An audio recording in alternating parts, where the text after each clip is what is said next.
एम्परस नावियर और एम्परर सोवियेशु हफ्ते में 2 बार साथ डिनर करते हैं। ये डिनर सिर्फ खाना खाने के लिए नहीं होते, बल्कि यहाँ एम्पायर की रिसेंट पॉलिटिकल मैटर पर डिस्कशन होता है। एक दिन एम्परस नावियर एम्परर सोवियेशु से उस रनअवे स्लेव के बारे में पूछती है जिसे एम्परर ने हंटिंग के दौरान बचाया था। नावियर के इस सवाल पर सोवियेशु अचानक से चिंतित हो जाता है। उसका चेहरा सख्त हो जाता है और वो इस बात से बचने लगता है। ठंडे और कठोर शब्द में एम्परर नावियर को चेतावनी देता है कि वो इस मामले से दूर रहे। नावियर को अपनी माँ की कही हुई बात याद आती है। उसकी माँ ने कहा था, चाहे एम्परर किसी और औरत को अपना प्यार दे, तुम्हें अपने दिल को टूटने नहीं देना है। नावियर इस सच के लिए पहले से ही तैयार थी, लेकिन फिर भी जब एम्परर उससे बात नहीं करता था तो उसका दिल भर आता था। एम्परस और एम्परर की शादी एक पॉलिटिकल मैरिज थी और इस रिश्ते में प्यार से ज़्यादा जिम्मेदारी थी। एलाइजा, जो कि नावियर की बचपन की दोस्त थी, वो उसे समझाती है कि उनके बीच के इमोशंस एक क्लोज फ्रेंड जैसे हैं और जितना ज़्यादा गहरा ये रिश्ता होता है उतना ही ज़्यादा दर्द भी देता है। नावियर अपने हार्ट ब्रेक अकेले झेलती है। वो खुद को मजबूर करती है मुस्कुराने के लिए ताकि किसी को उसका दर्द नज़र न आए। ये कहानी एक पॉलिटिकल मैरिज के इमोशनल इम्पैक्ट को दिखाती है।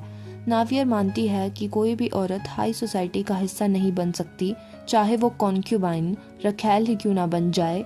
स्लेव बनना एक क्राइम की तरह माना जाता है, एक ऐसी सज़ा जो ज़िंदगी भर चलती है, और रनअवे स्लेव को सोसाइटी का बोझ समझा जाता है। जब नावियर सुनती है कि उसका पति एक नया लवर लाया है तो वो खुद को अंदर से खाली महसूस करती है।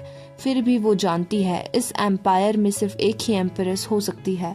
अफवाहें फैलती हैं कि एम्परर रोज़ उस स्लेव से मिलने जाता है, उसके लिए खाना ले जाता है और उसके जख्मी पैर का इलाज भी करता है।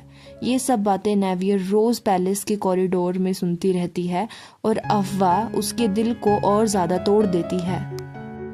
ये वही अफवाहें हैं जो नावियर अक्सर पैलेस के नौकरों के बीच सुनती रहती है। जैसे जैसे एम्परर सोवियेशु का उस दासी में इंटरेस्ट बढ़ता जाता है, वैसे वैसे उसके बारे में कहानियाँ भी फैलने लगती हैं। नावियर के लिए ये एक तरह की किस्मत ही थी कि अब तक उनकी कभी भी आमने सामने मुलाकात नहीं हुई थी। लेकिन फिर एक दिन व्हील चेयर पर बैठी एक औरत 2 दासियों के साथ एम्परस के सामने आती हैं और उसका अभिवादन करती है। अपने घायल पैरों के बावजूद वह एम्परस को सम्मान के साथ ग्रीट करती है। नावियर के मन में एक ही सवाल उठता है, क्या ये वही दासी है जिसे एम्परर ने ढूंढा था? लेकिन अगला ही पल उसे और भी असहज कर देता है जब वह औरत एम्परस को कैजुअल तरीके से हाय कहती है। पास खड़ी दासियां हैरान हो जाती हैं, लेकिन वह औरत उन्हें पूरी तरह इग्नोर करती है। नावियर सोचने लगती है, क्या इस औरत का उससे कोई लेना देना है? क्योंकि अगर ऐसा होता तो वह उसे ज़रूर पहचान जाती। तभी वह औरत अपना नाम बताती है, राष्ट्रा, सिर्फ अपना पहला नाम। ये सुनकर महारानी और भी उलझन में पड़ जाती है। वह उसके इरादों को समझने की कोशिश करती है, लेकिन फिर भी कुछ पूछना ठीक नहीं समझती।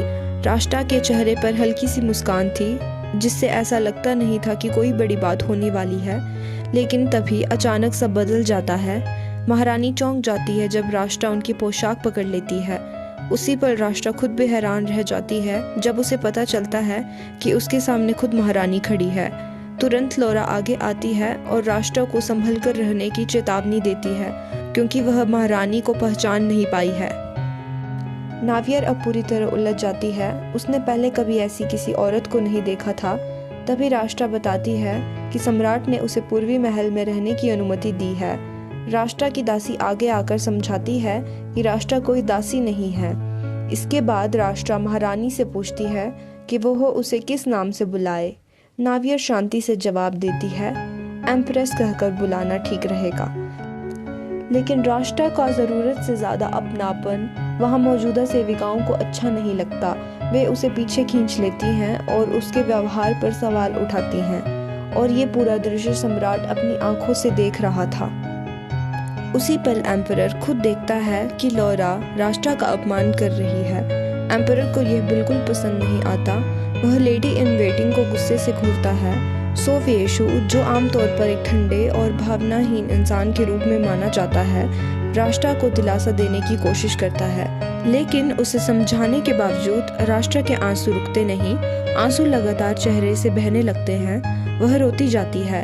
एम्परर एक गहरी सांस लेता है और उसका चेहरा पोंछता है और कहता है, तुम्हें संभालना सच में मुश्किल है। दूसरी तरफ एम्परेस ये सब देखकर परेशान हो जाती है। अपने पैरों के दर्द का बहाना बनाकर वह अपनी लेडीज इन वेटिंग को वहां से जाने का इशारा करती है। वह अपनी नज़रें सोवियेशु की कॉन्क्यूबाइन रखेल से फेर लेती है। तभी सोवियेशु बीच में दखल देता है। वह लोरा को गुस्से से देखता है और उसे वहां से जाने का आदेश देता है। इसके बाद सोवियेशु गार्ड को हुक्म देता है कि लोरा को 3 दिनों के लिए बंद कर दिया जाए और उसे सिर्फ पानी या रोटी दी जाए। एम्परेस इसका विरोध करती है, लेकिन इस बार उसकी एक नहीं चलती। एम्परर वहां से चला जाता है, लोरा को सजा के लिए छोड़कर। 3 दिन बाद एम्परेस लोरा की सजा खत्म होने के बाद उसे टावर से वापस बुलवा लेती है। वह लोरा के लिए उसका फेवरेट केक मंगवाती है। उसी समय सोवियेशु की सेक्रेटरी आकर एम्परेस को बताती है कि एम्परर उनसे मिलना चाहता है। एम्परर एक मेज पर बैठा होता है और एम्परेस वहां पहुंचती है। एम्परेस पूछती है, आपने मुझे क्यों बुलाया? एम्परर बताता है कि वह इस बात को लेकर चिंतित है कि सजा के बाद भी एम्परेस अब भी लोरा का ख्याल रख रही है। वह एम्परेस के इस फैसले पर सवाल उठाता है कि वे अब भी लेडी इन वेटिंग बनाए रखना चाहती है। नेवियर शांत स्वर में जवाब देती है, लोरा को अपने पास रखना या ना रखना ये उसका खुद का फैसला है। इस पर सोवियेशु नाराज हो जाता है। वह एम्परेस से आज्ञा मानने की मांग करता है, लेकिन एम्परेस साफ इनकार कर देती है। माहौल और भी तनावपूर्ण हो जाता है। तभी एम्परर रैली के बीच में आता है और सुझाव देता है कि एम्परेस को आज के लिए आराम करना चाहिए। इसके बाद एम्परेस नावियर वहां से चली जाती है।